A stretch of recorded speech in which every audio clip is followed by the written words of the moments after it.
Faut-il emprunter pour financer ses dépenses et investissements?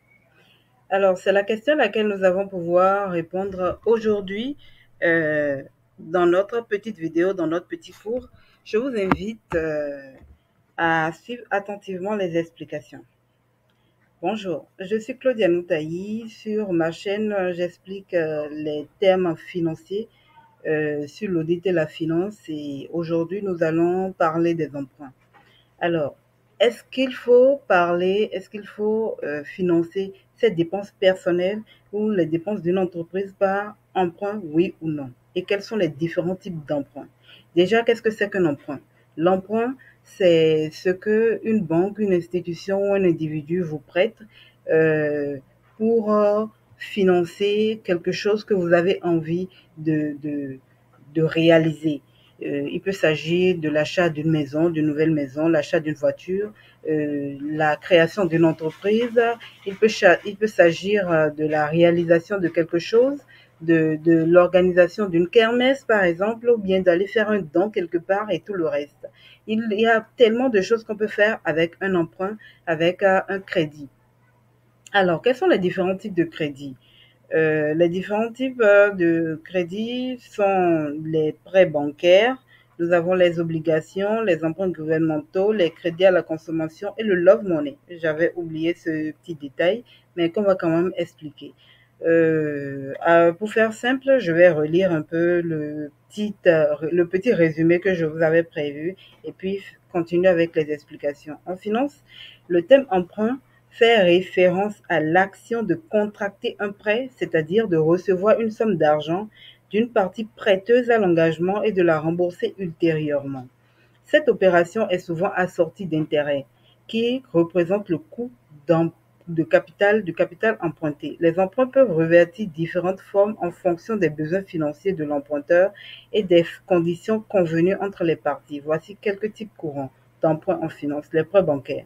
C'est l'une des formes les plus courantes d'emprunt. Les individus, les entreprises et même les gouvernements peuvent emprunter de l'argent auprès d'institutions financières telles que les banques. Les prêts peuvent être utilisés pour financer divers projets tels que l'achat d'une maison, le financement d'une entreprise, la réalisation d'investissements. Les obligations sont des titres de créances émises par les entreprises et les gouvernements pour lever des fonds sur les marchés financiers. En achetant une obligation, l'investisseur prête de l'argent à l'émetteur en échange du versement d'intérêts périodiques et du remboursement du capital à l'échéance. Emprunt gouvernemental. Les gouvernements peuvent également contracter des emprunts pour financer leurs dépenses. Ces emprunts peuvent prendre la forme d'émissions d'obligations sur les marchés financiers ou de prêts contractés auprès d'autres gouvernements ou institutions internationales. Crédit à la consommation. Les particuliers peuvent contracter des emprunts sous forme de crédit à la consommation pour financer des achats tels que des biens de consommation durable, des véhicules ou faire face à des dépenses imprévues. Les conditions d'un emprunt, telles que le montant, le taux d'intérêt, la durée, les modalités de remboursement sont généralement spécifiées dans un contrat entre l'emprunteur et le prêteur. Les emprunts jouent un rôle crucial dans le fonctionnement des marchés financiers et de l'économie en permettant aux individus, aux entreprises et au gouvernement d'accéder aux fonds nécessaires pour réaliser des projets et gérer leurs activités. Alors, revenons aux détails de ces différents thèmes-là. Le prêt bancaire, c'est le prêt que une banque ou une institution financière accepte d'allouer à une entreprise ou à un individu moyennant un intérêt donné et sur une période donnée. En général, les crédits aux entreprises aux personnes physiques varient entre 1 à 20 ans. Ça dépend des pays. Je crois que ici au Bénin, en Afrique en général, les crédits ne dépassent pas les 7 ans, 7 ans, 10 ans, 15 ans dans certains cas. Si c'est vraiment un crédit immobilier, par exemple, pour construire une maison, ça ne se construit pas en tout là. Ça existe, les crédits sur 15 ans. Mais en général, c'est des crédits sur 5 ans maximum. Il y a même des crédits sur 6 mois. Les crédits à très court terme, les crédits sur 6 mois, vous pouvez prendre, si vous êtes un individu, un crédit sur 3 mois de salaire, un crédit payable sur 6 mois, bien sur 9 mois, un crédit sur un an, sur 2 ans, sur 3 ans ou sur 5 ans. Si vous voulez aller vraiment à long terme, sur un crédit investissement, vous pouvez aller jusqu'à 7 ans. Il existe les crédits d'urgence comme ça, sur 3 à 6 mois, dont je parlais tout à l'heure, les crédits, je vais un peu plus en détail sur le crédit bancaire, les crédits d'équipement qui peuvent aller de 2 à 7 ans et les crédits d'investissement, les crédits de immobilier en général, pour acquérir des immobilisations qui peuvent aller jusqu'à 15 ans, voire 20 ans, ça dépend de la confiance qu'on émet en quelqu'un pour émettre un tel crédit. Les obligations, c'est l'entreprise ou bien c'est l'État lui-même qui fomente son crédit, qui peut le mettre en place entre 5 et 15 ans aussi. 5, 7, 10 ou 15 ans. En général, ce sont les périodes sur lesquelles les obligations sont émises. Et si vous avez ce genre de titre, c'est un prêt que vous avez fait à l'endroit de cette entreprise ou bien à l'endroit de l'État qui devra vous rembourser périodiquement sur toute la période et à un taux d'intérêt fixé par le gouvernement ou bien par l'entreprise. Un emprunt gouvernemental. Les gouvernements peuvent également contracter des emprunts financiers entre eux. C'est des emprunts entièrement entre institutions et entre États sur les marchés financiers ou bien auprès d'autres gouvernements. C'est des emprunts vraiment à un très haut niveau.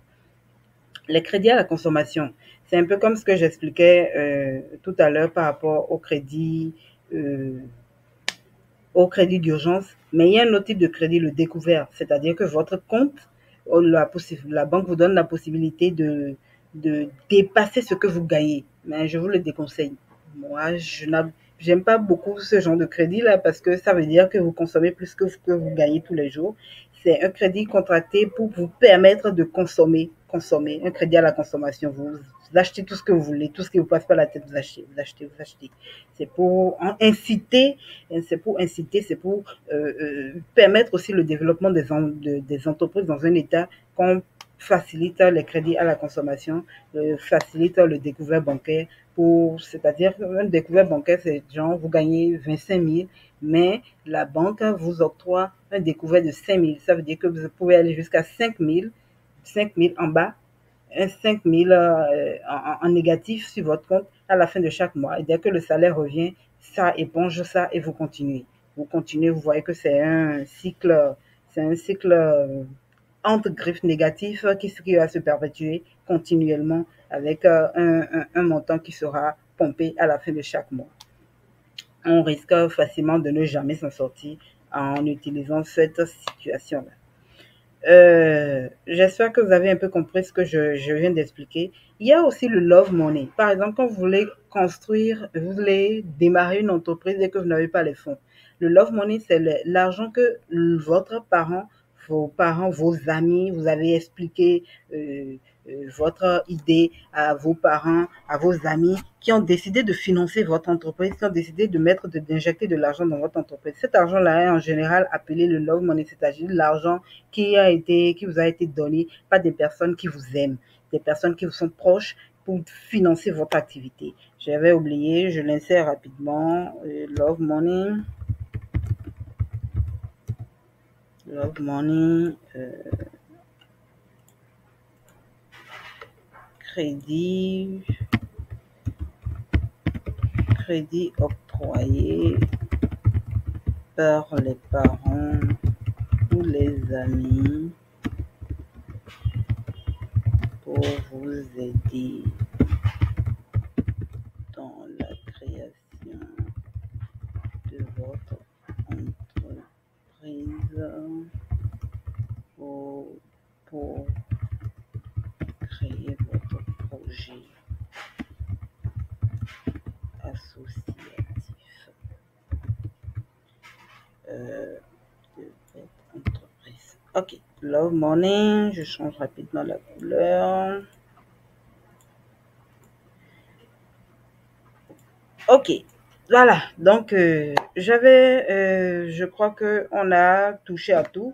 Donc, il faut rappeler qu'un crédit, quel que soit le crédit, a toujours un montant donné. Le montant est fixe.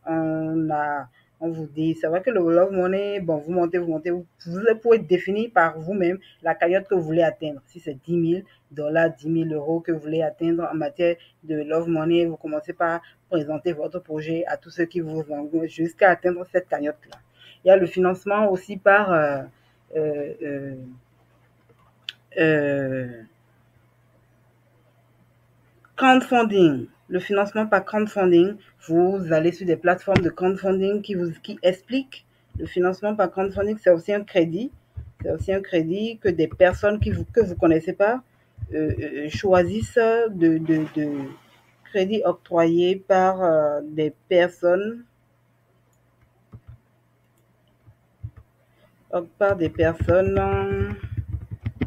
qui apprécient votre idée contre euh, une rémunération future. Une rémunération future. Le crowdfunding n'est pas. Il y a des plateformes de crowdfunding qui sont gratuites, surtout quand vous parlez d'aller aider des gens, si c'est pour un projet pour aller aider des gens, pour aller aider les enfants malades, les enfants défavorisés, pour des causes communes, les causes communautaires. Il y a des plateformes de crowdfunding qui sont gratuites. Mais en général, les plateformes de crowdfunding qui financent les entreprises ne sont pas gratuites. Vous allez devoir proposer quelque chose, si c'est le produit que vous vendez, que vous voulez créer, que vous allez vous allez leur donner, ou bien quelque chose. Vous-même, vous définissez ce que vous, ou bien remboursement du montant à terme, etc., etc. C'est aussi une autre forme d'emprunt. C'est aussi une autre forme d'emprunt, en bonne et due forme. Euh, Bon, chaque type d'emprunt, mais là, c'est pas réellement un taux. Ça dit quel est le montant que vous allez rembourser et comment vous allez rembourser. La durée au bout de combien de temps vous pensez que vous allez rentrer dans les fonds pour pouvoir rembourser. Il n'y a pas réellement, vous allez donner une durée, vous allez donner les modalités de paiement aussi. Le taux d'intérêt, c'est ce que vous avez promis de leur donner en retour. C'est cela en matière de crowdfunding. Love Money, c'est pratiquement à taux zéro et pratiquement gratuit. Il n'y a pas de montant dessus, il y a pas de taux d'intérêt et il n'y a pas de durée parce que ce sont des personnes qui vous aiment, qui vous ont donné l'argent pour que vous démarrez. C'est un crédit par amour, vous voyez, c'est un crédit par appréciation, tout simplement. Tous les autres crédits, il y a forcément un montant, un taux d'intérêt, une durée et une modalité de remboursement. Voilà. Donc, je vous ai posé un petit exercice pour voir un peu qu'est-ce que c'est le financement par crédit et le financement sans crédit. Vous voyez, là, j'ai pris le cas d'une entreprise qui a emprunté 100 000 sur 10 ans, autour de 10%. Il paie 10 000 d'intérêt chaque année. Et on va comparer son cas avec le cas d'une autre entreprise qui n'a pas pris d'emprunt et qui a financé ça sur fonds propres. Il faut savoir que quand vous financez une entreprise sur fonds propres, vous risquez, vous risquez gros parce que votre argent peut partir en fumée si le crédit n'est pas, si vous ne rentrez pas dans vos fonds et si ça ne prospère pas. Alors que quand vous avez un crédit, par exemple dans une banque, ça veut dire que vous avez mis quelque chose en garantie au niveau de la banque et qui couvre le montant du crédit. Ce que vous avez mis en garantie vous permet déjà d'avoir une assurance ou bien vous avez mis le montant ou un peu plus du montant en garantie au niveau de la banque, ce qui vous permet d'avoir une aisance financière un matelas financier qui déjà vous rassure et la banque vous donne l'argent pour pouvoir financer votre entreprise. Vous avez déjà un minimum garanti votre argent. Et en plus de ça, vous allez remarquer que c'est le même montant hein, pour tout, sauf qu'au niveau de charges financières, au niveau de la charge financière, celui qui a fait l'emprunt va payer 10 000 et celui qui n'a pas fait d'emprunt va payer zéro parce qu'il n'a pas d'emprunt. Il n'a pas de charge financière à payer. Le montant de l'emprunt ne peut pas être mis dans le compte de résultat. On se comprend. Donc, le compte de résultat, quand on regarde celui qui a pris l'emprunt, il est de 197 000 sans résultat avant impôt. Celui qui n'a pas d'emprunt a 207 000 impôts, à 207 000. Maintenant, l'impôt L'impôt à payer quand vous avez un emprunt est moins que ce que vous avez à payer. Ça aussi, c'est un autre avantage quand vous avez une entreprise. Ce que vous allez payer en impôt est élevé si vous n'avez pas de crédit, sans parler de ce que votre, vos fonds peuvent être en danger. Vous voyez, c'est vrai qu'en capital, en capacité d'autofinancement, résultat net, tout ça, c'est plus, vous êtes plus à l'aise au finish quand vous n'avez pas d'emprunt. Mais ce n'est pas ce qu'il faut regarder. Il faut regarder la sécurité de vos fonds. La sécurité des fonds pour être sûr que vous êtes en sécurité par rapport à l'argent que vous avez. Alors, quand on laisse le cas de l'entreprise, je viens maintenant sur le cas d'une personne physique qui veut financer la construction de sa maison et l'achat d'actions d'une entreprise par emprunt. Par emprunt ou pas. Il y a quelqu'un qui a choisi, qui gagne 25 000 le mois et qui a choisi de prendre un emprunt. Quelqu'un d'autre veut, lui, il ne veut pas faire d'emprunt, il veut faire seulement de l'épargne. Il veut épargner son argent et à terme, dans 5 ans là, il va construire sa maison, il veut prendre son temps, il veut être posé et prendre son temps pour faire. Le problème qui se pose, c'est quoi? Chaque jour, nous savons tous que les prix augmentent. Les parcelles, nous sommes en Afrique. Si vous êtes au Bénin, vous savez de quoi je parle. Il y a la flambée des prix. Les parcelles prennent de la valeur. C'est comme ça, c'est dans tous les pays d'ailleurs. Les zones économiques, quand elles commencent à se développer, la parcelle prend de la valeur. C'est comme ça. Les coûts de construction, les coûts de matériaux de construction prennent de la valeur tous les jours. Alors, vous voulez attendre ou vous allez prendre un crédit pour pouvoir faire votre pour financer votre activité. Si vous prenez un emprunt,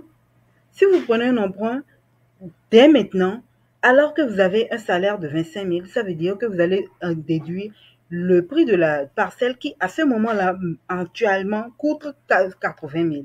Vous allez déduire le coût du bâtiment qui coûte actuellement, avec tous les matériaux, tout. Votre architecte, votre expert immobilier vous a fait un devis de 250 000.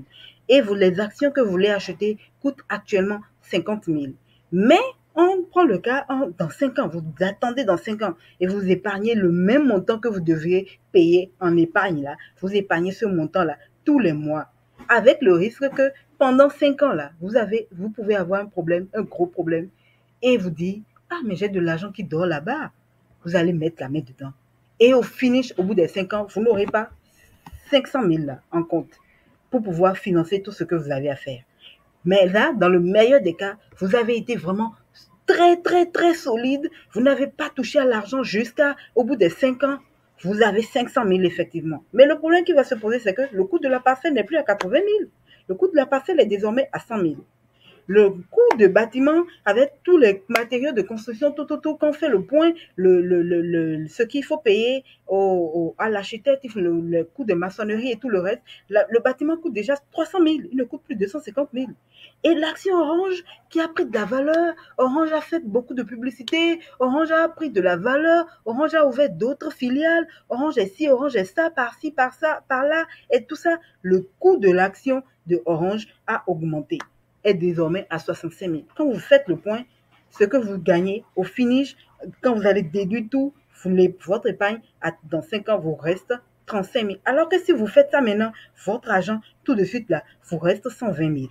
Et ces 120 000 là, vous pourrez les prendre pour financer d'autres choses. Si c'est acheter une deuxième maison qui vous plaît, une maison toute faite qui vous plaît, en plus, vous allez l'acheter. Si c'est acheter ci, acheter ça, faire plein de petites autres choses qui vous plaisent, vous pouvez le faire. Vous voyez déjà la différence. C'est très important de comprendre le mécanisme du crédit, comment ça fonctionne et ce que ça peut vous faire. Parce il faut faire face au risque d'inflation. Donc, grosso modo, résumons, vous pouvez faire face au risque d'inflation, vous pouvez faire face au risque de crédit, vous pouvez faire face au risque de la vie courante, aux problèmes quotidiens. Vous avez de gros problèmes à gérer, une voiture à acheter, votre voiture qui tombe en panne, vous allez mettre la main dedans, vous tombez malade, vous n'avez pas une assurance santé, des choses comme ça, vous allez mettre la main dans votre épargne. Donc, faites attention.